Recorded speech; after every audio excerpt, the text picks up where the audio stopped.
Welcome. Welcome. Where? Oh. Welcome. Welcome. Where? No. Well. Oh.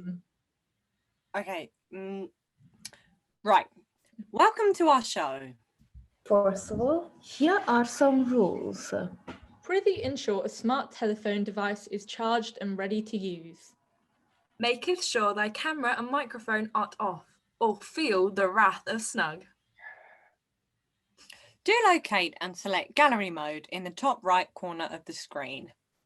Where do you see the sign labeled Stop Video? Click on the arrow, then Video Settings. And select Hide Non-Video Participants. Lastly, doth not use the chat. And then we have covered the technicalities. Move forth onto entering the link posted in the chat into the Google search bar on thy phone, if be true thee haven't already. Whenever a card is held up, prithee useth the link to scan the code and gaze the object appeareth before thy eyes. Be it known, it takes time for the magic to work.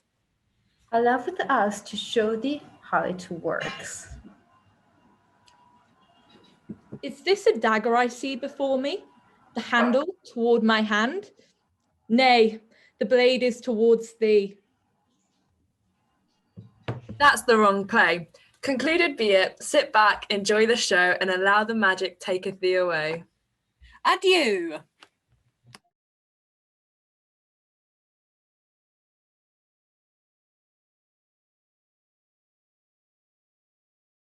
Is all our company here? You were best to call them generally, man by man, according to the script. Here is the scroll of every man's name, which is thought fit through all Athens to play in our interlude before the Duke and the Duchess on his wedding day at night. First, good Peter Quince, say what the play treats on and then read the names of the actors and so grow to a point. Mary, our play is the most lamentable comedy and most cruel death of Pyramus and Thisbe. Very good piece of work, I assure you, and a merry. Now, good Peter Quince, call forth your actors by the scroll. Masters, spread yourselves. Answer as I call you. Nick Bottom the Weaver. Ready. Name the part I am for and proceed. You, Nick Bottom, are set down for Pyramus. What is Pyramus? A lover or a tyrant? A lover that kills himself most gallant for love. That will ask some tears and a true performance of it. If I do it, let the audience look to their eyes. I will move storms. I will condole in some measure. Yeah, to the rest. My chief humor is for a tyrant. I could play Hercules rarely, or a part to tear a cat in, or to make all splits. The raging rocks and shivering stocks shall break the locks of prison's gate, and Thibis's car shall shine from afar and make and mar the foolish fates. Huh? Yeah, that was lofty. Now name the rest of the players.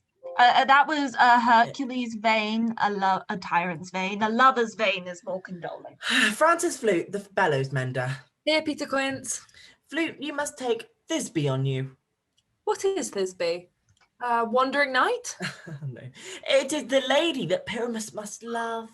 Nay, Faith, let me not play a woman. I have a beard coming. That's all one. You shall play it in a mask, and you may speak as small as you will. And hide my face. Let me play Thisbe too. I will speak in a monstrous little voice. Thisbe, Pyramus, lover dear. No, you must play Pyramus, and Flute, you, Thisbe.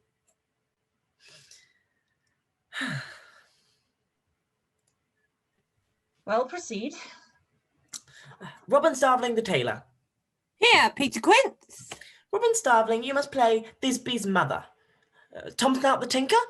Here, Peter Quince. You, Pyramus's father. Myself, Thisbe's father. Snug the joiner.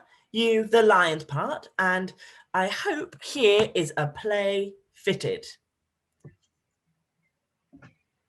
You're muted. Oh, have you the lion's part written? Pray you, if it be, give it me, for I am slow of study. You may do it extempore, for it is nothing but roaring. Let me play the lion too. I will roar, that I will roar to do any man's heart good to hear me. I will roar, that I will make the Duke say, let him roar again, let him. You should do it too. Terribly. You would fright the Duchess and the ladies, that they would shriek, and that were enough to hang us all. Oh, that would hang us. Whoa. Every mother's son. Did you mute me? Oh, no. It must be some sort of glitch. Well, I grant you, friends, that if you should fright the ladies out of their wits, they would have no more discretion but to hang us. But I will aggravate my voice so that I will roar to you as gently as a sucking dove. I will roar to you as if I were a nightingale. You can play no part but Pyramus. For Pyramus is a sweet-faced man, a proper man, as one shall see on a summer's day, most lovely, gentleman-like man. Therefore, you must needs play Pyramus. Well, I will undertake it. What beard were I best to play it in? Why, what you will. I will discharge it, either your straw-coloured beard, your orange tawny beard, your purple ingrain beard, or your French crown colour.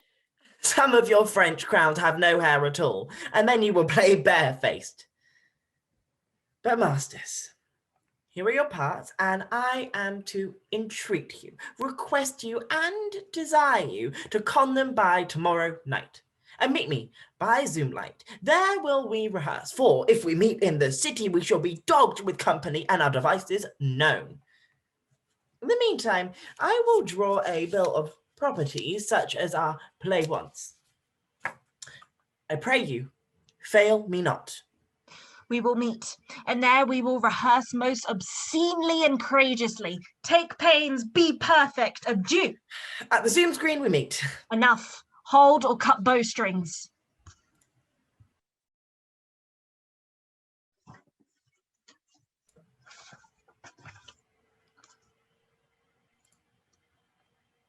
Are we all met? Pat.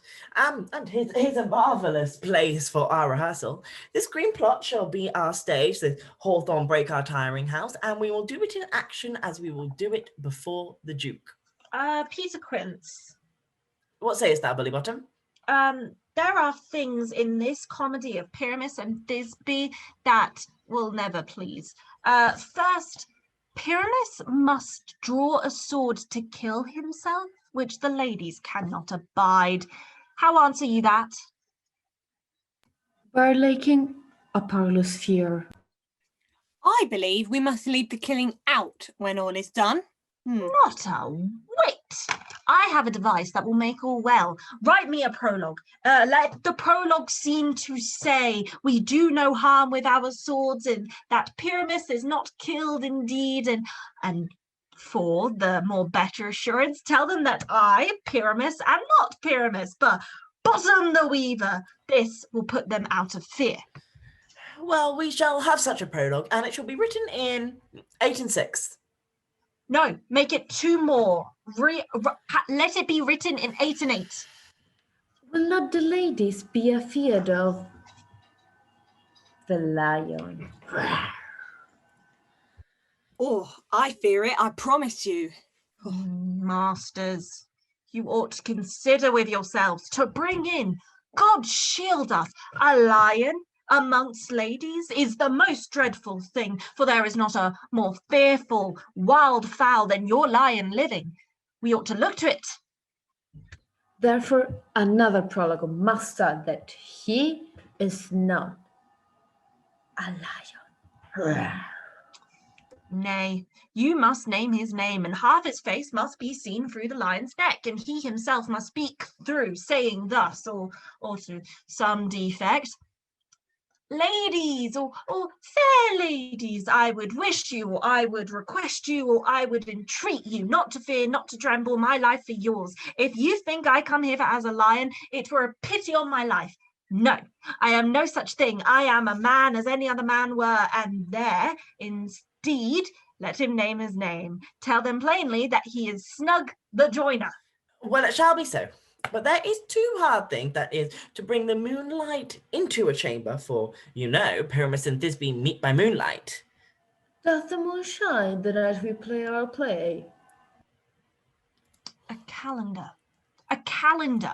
Look at the almanac. Find out moonshine. Find out moonshine.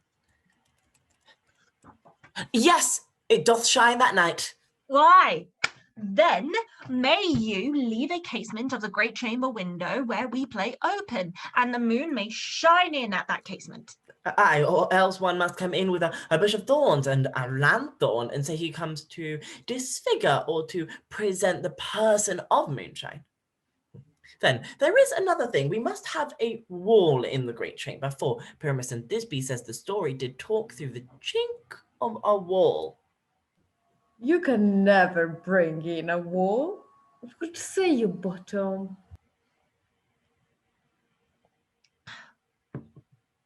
Some man or other must present wall, and let him have some plaster or some loam or some rough cast about him to signify wall, and let him hold his fingers thus, and through the cranny shall Pyramus and Thisbe whisper.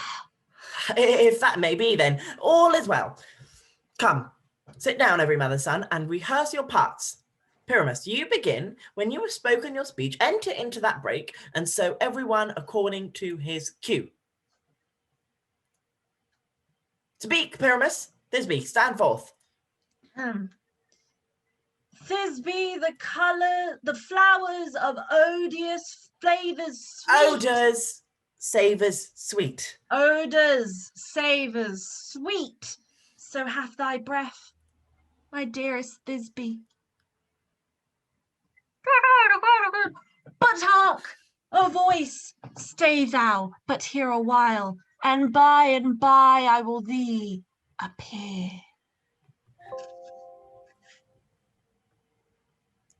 Must I speak now?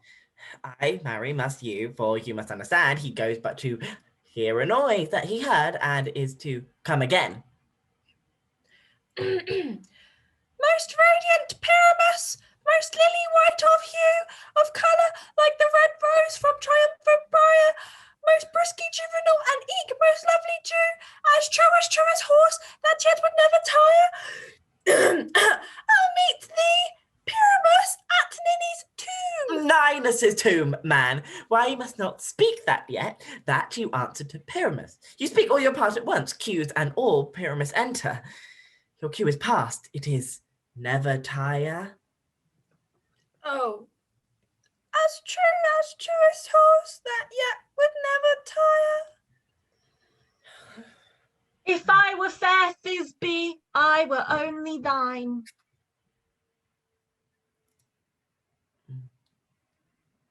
Oh, monstrous! How strange! We are haunted. Pray, masters, fly, masters, help! Why do they run away? This is a knavery of them to make me afeard. Oh, Bottom, thou art changed. What do I see on thee? What do you see? You see an ass head of your own, do you? God, I see their knavery. This is to make an ass of me, to fright me, if they could. But I will not stir from this place, do what they can. I will walk up and down these halls, and I will sing. I will sing so that they shall hear that I am not afraid. The also cock so black of hue, and with orange tawny bill, and throstle with his notes so true, and when with little quill, the flint, the sparrow, the lark, the prey, some cuckoo grey, whose note many a man doth mark, and dares not answer nay. For in did who would set his wits to sugar, who would make a man to cry, and though he cried,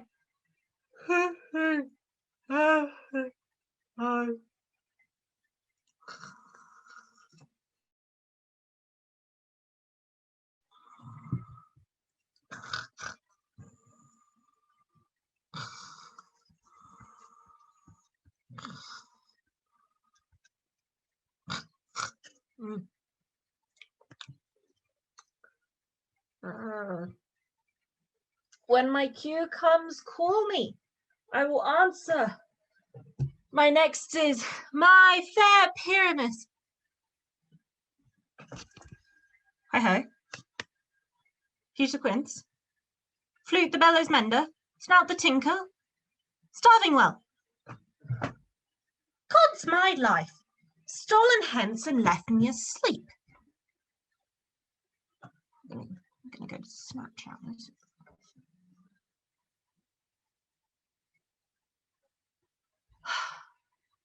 I have had the most rare vision. I have had a dream.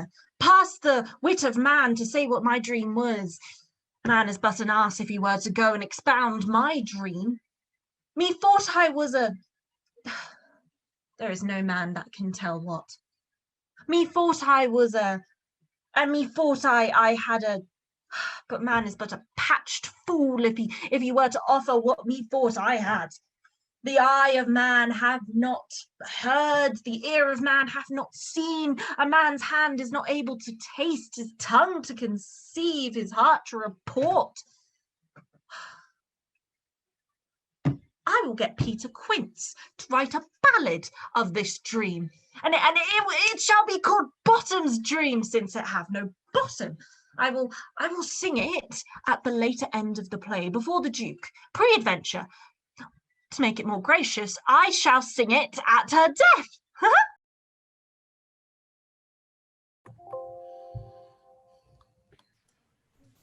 Have you sent to Bottom's house yet? Is he come home yet? He cannot be heard of. Out of doubt, he is transported. Come not. Then the pay is marred. It goes not forward, doth it? Not possible. You have not a man in all Athens able to discharge Pyramus but he.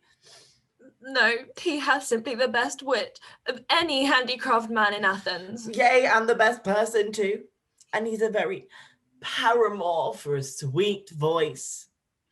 You must say paragon. A paramour is, God bless us, a thing of naught. You're on mute. Oh, masters, the Duke is coming from the temple, and he hath 2 or 3 lord or ladies more married. If our sport had gone forward, we'd have all been made men. Oh, sweet bully Bottom. Thus hath he lost 6pence a day during his life. He could not escape 6pence a day, and the Duke had not given him 6pence a day in paying Pyramus. I'll be hanged. He would have deserved it. 6pence a day in Pyramus or nothing. Where are these lads? Where are these hearts? Bottom, almost courageous day, almost happy hour.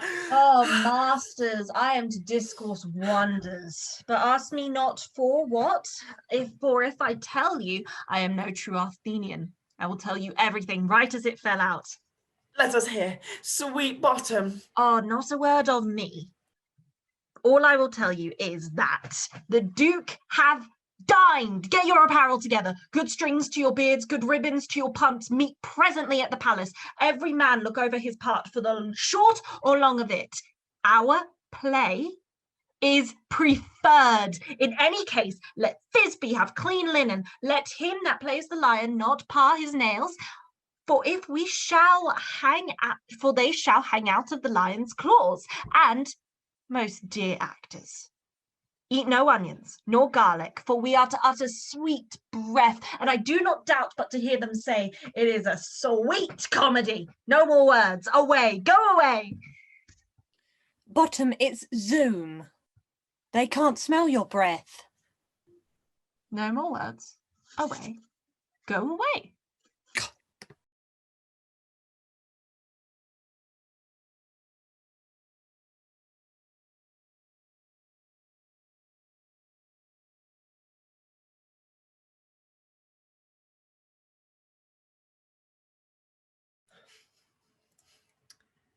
If we offend, it is with our goodwill that you should think we come, not to offend, but with goodwill, to show our simple skill. That is the true beginning of our end.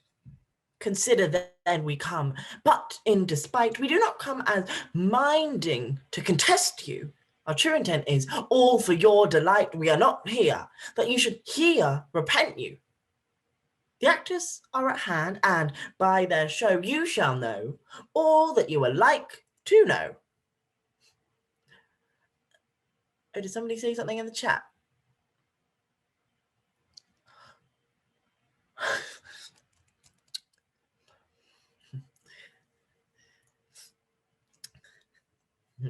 Gentles, perchance you wonder at this show, but wonder on till truth makes all things plain. This man is Pyramus, if you would know. Pyramus? This beauteous lady Thisbe is certain. This man with lime and rough cast doth present wall, that vile wall which did these lovers sunder, and through wall's chink, poor souls, they are content to whisper. At the which, let no man wonder, this man with lanthorn, dog, and bush of thorn presented moonshine, for, if you will know, by moonshine did these lovers think no scorn to meet at Highness's tomb, there to woo this grisly beast which lion hight by name, the trusty Thisbe, coming first by night, did scare away, or rather did affright, and as she fled, her mantle she did fall, which lion vile with bloody mouth did stain. Anon comes Pyramus, sweet youth and tall, and finds his trusty Thisbe's mantle slain, whereat with bloody blameful blade, he bravely broached his boiling bloody breast, and Thisbe, tarrying in mulberry shade, his dagger drew and died. For all the rest, let lion, moonshine, wall, and lovers twain at last discourse, while here they do remain. In this same interlude it doth befall that I, once not by name, present a wall, and such a wall as I would have you think that had in it a crowned hall or chink, through which the lovers Pyramus and Thisbe did whisper often very secretly, this loam, this rough cast, and this stone doth show that I am the same wall. The truth is so, and this the cranny is right and sinister, through which the fearful lovers are to whisper.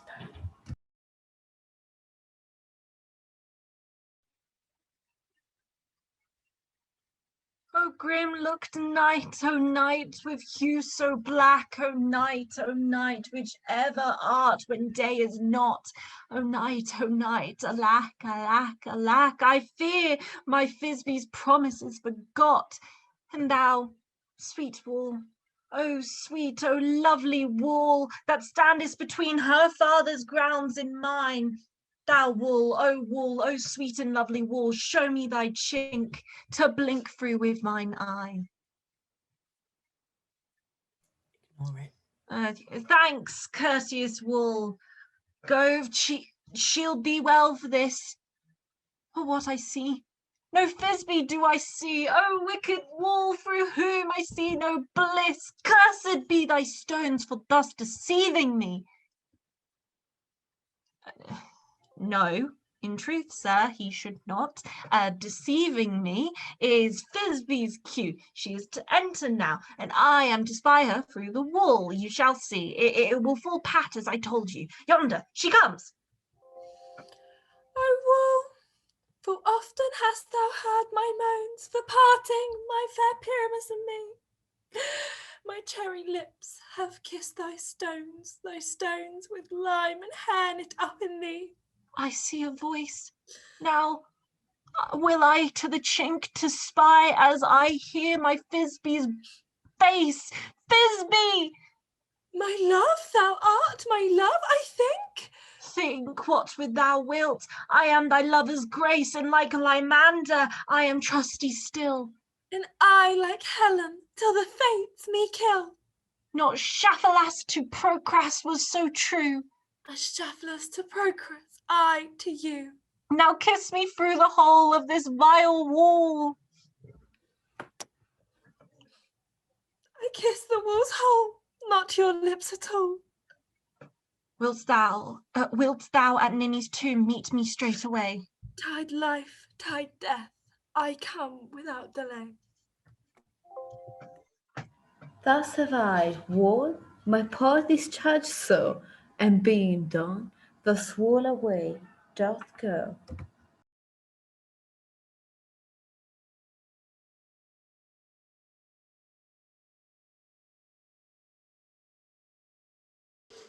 You, ladies, you whose gentle hearts do fear the smallest monstrous mouse that creeps on floor, may now perchance both quake and tremble here, when lion rough in doth rage roar, then know that I, one snug the joiner, am a lion fell, nor else no else is lion's dam, for if I should as lion come in strife into this place, 'twere pity on my life.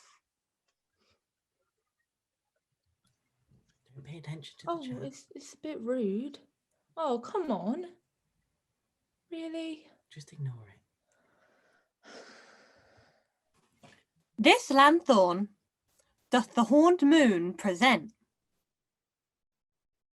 Keep going, keep going. This lanthorn doth the horned moon present. Myself, the man, the moon, do seem to be. Unwary of this moon would he check?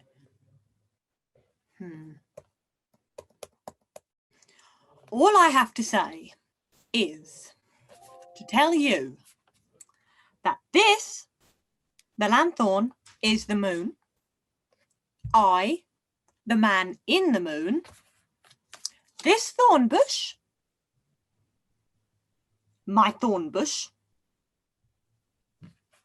And this dog, my dog. This is old Ninny's tomb. Where is my love? You're muted. You're muted. Muted. You're muted. Raw.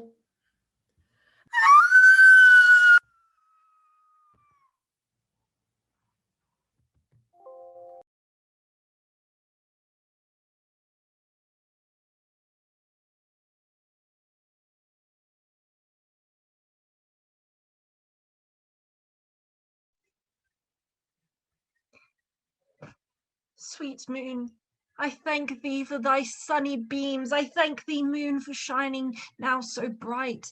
For by the gracious golden glittering gleams, I trust to take the truest Thisbe's sight. But stay, oh spite! But mark, poor knight, what dreadful dole is here? Eyes, do you see? How can it be? Oh dainty duck, oh dear, thy mantle good, yet stained with blood. Approach thee, Furies fell, oh fates, come, cut, thread and thrum, quail, crush, conclude and quell. Oh, wherefore, nature, did thou lions frame, since lion vile hath here deflowered, my dear, which is, no, which was, the truest dame that lived, that loved, that liked, that looked with cheer. Come, tears confound, out, sword and wound, the pap of Pyramus, I, the left pap, where heart doth hap.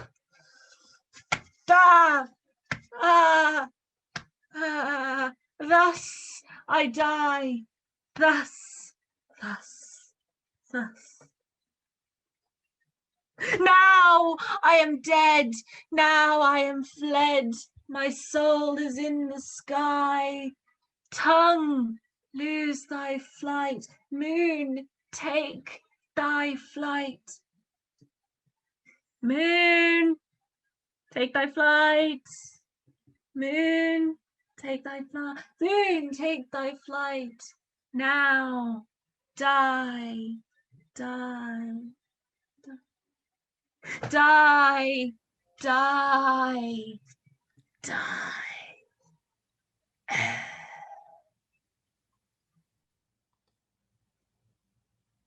Can we keep the chat clear, please?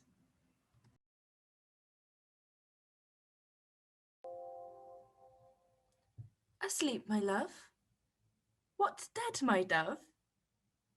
Oh, Pyramus, arise! Speak, speak! Quite dumb? Dead? Dead? A tomb must cover thy sweet eyes. These my lips, this cherry nose, these yellow cowslip cheeks are gone, gone. Lovers make moan. His eyes were green as leeks. Oh, sisters three, come, come to me. With hands as pale as milk, lay them in gore, since you have sure with shears his threads of silk. Tongue, not a word. Come, trusty sword, come blade my breast imbrue. And farewell, friends, thus Thisbe ends. Adieu, adieu, adieu.